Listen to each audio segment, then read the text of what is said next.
ലോകാസമസ്ത സുഖിനോ ഭവന്തു എന്ന യൂട്യൂബ് ചാനലിലെ പുതിയൊരു എപ്പിസോഡിലേക്ക് ഏവർക്കും സ്വാഗതം.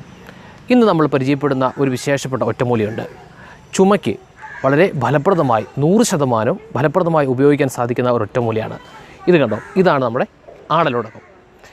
ഈ ആടലോടകത്തിൻ്റെ ഇല പറിക്കുക. നമ്മൾ മുമ്പ് പറിച്ച ആടലോടത്തിൻ്റെ ഇല ഞാൻ ഈ കാണിക്കുന്ന പോലെ ചെറുതായിട്ട് അരിയുക.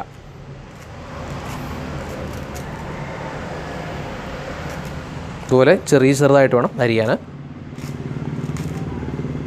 ഈ ആടലോടകം 2 ടൈപ്പ് ഉണ്ട് കേട്ടോ.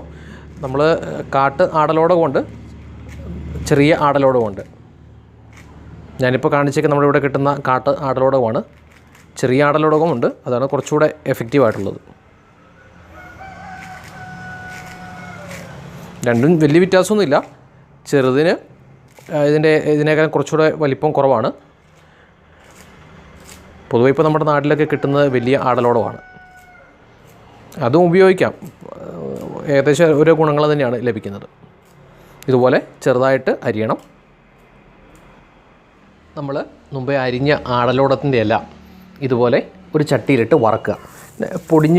പൊടിച്ചാൽ ഇതുപോലെ ചെറിയ പൊടിയായിട്ട് കിട്ടണം. ആ രീതിയിൽ ചട്ടിക്കകത്തിട്ട് വറക്കുക. ഒത്തിരി കരിഞ്ഞു പോകരുത്. ഇനിയിപ്പോൾ ചട്ടിക്കകത്ത് വറക്കാനുള്ള ബുദ്ധിമുട്ടുള്ള ആളുകളാണ് വെയിലത്തിട്ട് നന്നായിട്ട് ഉണക്കിയിട്ട് അത് ഇതുപോലെ പൊടിച്ചെടുത്താലും മതിയാവുന്നതാണ്. ഈ മഴയൊക്കെ ഉള്ള സമയത്ത് ചിലപ്പോൾ വെയിലത്തിട്ട് ഉണങ്ങാൻ പ്രയാസമായിരിക്കും. അങ്ങനെയുള്ള ആളുകൾ ഇതുപോലെ ചട്ടിയിലിട്ട് വറുത്തെടുത്താലും മതിയാവും. നമ്മുടെ ആടലോടകത്തിൻ്റെ ഇല ചെറുതായിട്ട് അരിഞ്ഞ് ഉണക്കി അതിന് ശേഷം കുറച്ച് കൽക്കണ്ടം, ചെറുജീരകം, കുരുമുളക്. ഇതിൽ കുരുമുളകും ചെറുജീരകവും ചെറുതായിട്ടൊന്ന് ചട്ടിയിൽ വെച്ചൊന്ന് ചൂടാക്കി എടുക്കുന്നത് നല്ലതാണ്.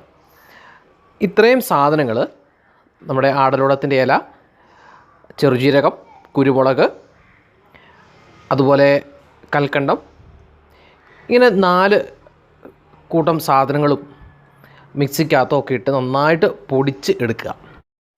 ഇനി നമ്മൾ മുമ്പ് എടുത്ത 4 കൂട്ടം സാധനങ്ങൾ നന്നായിട്ട് പൊടിക്കുമ്പോൾ ഇതുപോലെ കിട്ടും. നന്നായിട്ട് പൊടിക്കുക. അതിനുശേഷം രാവിലെയും വൈകുന്നേരവും ഓരോ ടീസ്പൂൺ വെച്ച് കഴിക്കുന്നത് എത്ര ചുമയ്ക്കും അതുപോലെ ഇത്ര പഴക്കമുള്ള കഫക്കെട്ടിന് വളരെ ഫലപ്രദമായ ഒരു ഒറ്റമൂലിയാണ്.